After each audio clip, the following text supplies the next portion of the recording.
This War of Mine, un videogioco particolare di cui oggi facciamo una recensione.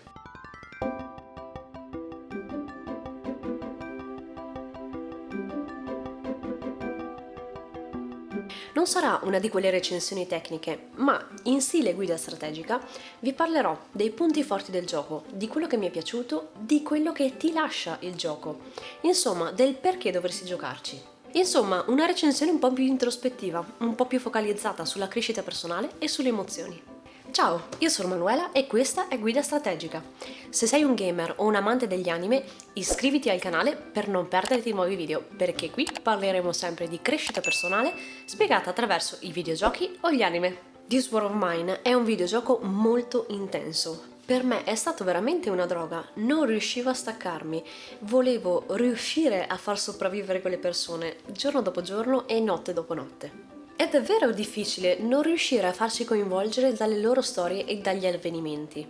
Questo perché i personaggi all'interno del gioco sembrano proprio prendere vita e quindi oggi vorrei riuscire a trasmetterti la voglia di giocarci e anche sentire cosa ne pensi e portarti a fare qualche riflessione. Intanto fammi sapere nei commenti se tu ci hai giocato e quali sono secondo te i punti forti del gioco. Allora, per me uno dei punti più forti del gioco è il fattore sensibilizzazione. Cioè, la guerra è orribile, lo sappiamo tutti, ma fortunatamente la maggior parte di noi non si è mai ritrovata in una situazione di guerra. E questo gioco ti fa proprio toccare con mano il dolore delle persone che lo stanno vivendo, seppur idealmente.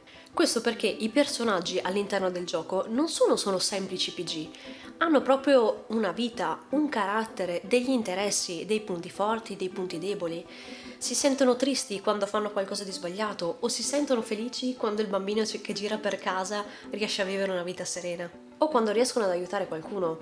Soffrono la fame, il freddo, soffrono la stanchezza e te lo fanno ben sentire, capti proprio i loro sentimenti. Ed è molto triste pensare che mentre noi siamo qua seduti sul divano a lamentarci dei nostri problemi, qualcuno là fuori potrebbe davvero star vivendo queste situazioni, proprio come Zlata o Pavle potrebbero davvero essere in mezzo a dei crimini di guerra, morendo di fame o subendo violenze. Per questo dico che questo videogioco è una grande opera di sensibilizzazione e per questo motivo andrebbe veramente giocato. Un altro dei punti forti di questo gioco è il riflettere sulle proprie scelte. Infatti in This War of Mine ci sono vari finali alternativi per ogni storia che giochi. A seconda delle scelte che tu farai durante il gioco, i personaggi avranno una vita diversa alla fine della guerra. Infatti, seppur tu riesca a farli sopravvivere, questo non significa che tu li abbia salvati.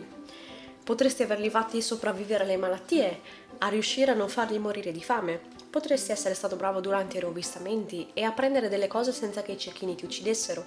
Durante la notte potresti essere stato abbastanza silenzioso, esserti fatto gli affari tuoi e non essere stato immischiato negli affari degli altri. Magari sei andato a saccheggiare solamente nei posti sicuri evitando tutti i pericoli, quindi effettivamente sopravvivendo. Tutto questo può essere riuscito a farti arrivare alla fine della guerra sopravvivendo, però le tue scelte hanno comportato delle conseguenze. Ad esempio, magari mentre tu ti facevi gli affari tuoi, una ragazza lì di fianco veniva uccisa e tu l'hai completamente ignorata. O magari sì, sei riuscito a trovare le provviste necessarie, ma le hai rubate a una coppia di vecchietti e quei vecchietti che fine hanno fatto? Ci sono due tipi di scelte, quelle che si ripercuotono sul tuo immediato presente e quelle che si ripercuotono anche sul tuo futuro. Alla fine della guerra, tu dovrai comunque fare i conti con la tua coscienza. Magari con il senno di poi avresti fatto le cose in modo diverso, ora che hai visto chiaramente le conseguenze delle tue scelte. Però, riflettendoci un po', mentre compivi quelle scelte, non avevi sospettato che ci sarebbero state le conseguenze? Questo è proprio il bello di This War of Mine, ti fa riflettere un po' di più sulle tue azioni, sulle singole scelte che prendi ogni giorno, quelle che prendi con leggerezza soprattutto. È proprio un invito a riflettere di più, a fare le proprie scelte e a vivere le varie situazioni della vita con un po' più di coscienza e sensibilità. Un altro punto forte del gioco è il farti capire che cos'è importante. Infatti, ci sono delle scelte difficili che tutti dobbiamo compiere nella vita e più il periodo è complicato e più le scelte che dovremo fare saranno difficili. E in This War of Mine questa situazione è praticamente stabile. Questo ti fa proprio capire l'importanza di stabilire delle priorità. Questo perché se usi delle risorse in modo sbagliato potresti ritrovarti a morire di fame. Se non scaldi l'ambiente potresti ammalarti. Se non ti procuri delle armi potresti diventare vulnerabile. Durante la notte invece rischi attivamente la vita, sia tu che vai ad esplorare, sia le persone che lasci nel rifugio. E anche qui diventa importante imparare a stabilire delle priorità, imparare a capire cos'è importante portarsi a casa e che cosa invece devi avere il coraggio di lasciare indietro, anche se è prezioso. E qui anche la preparazione ha un tassello significativo. Infatti tu non puoi affrontare la notte senza prepararti, devi sapere se devi dare priorità a raccogliere farmaci, cibo piuttosto che materiali e che materiali devi raccogliere, di che cosa hai bisogno. E oltre a questo devi anche pensare a che cosa portarti. Ti serve un piede di porco? Ti serve una sega? Oppure ti occuperanno solo spazi inutili che potresti invece sfruttare per avere risorse preziose? Insomma, nonostante la situazione difficile, la voglia di vivere è tanta ed è tua diretta responsabilità fare in modo che le cose restino così.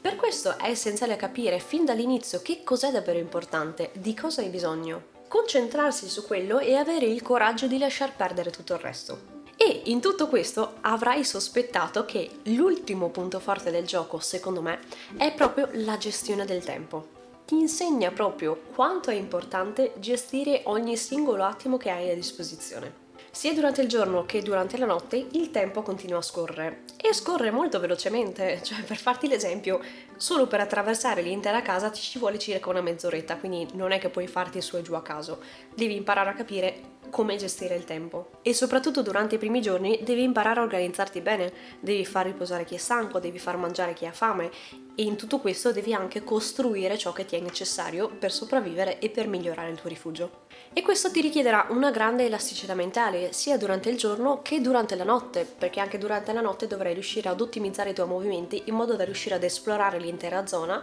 senza farti uccidere dai nemici e senza farti sorprendere dall'alba. Insomma, questo gioco ti insegna davvero tantissimo, ma ti lascerà tanto soprattutto sotto l'aspetto emotivo.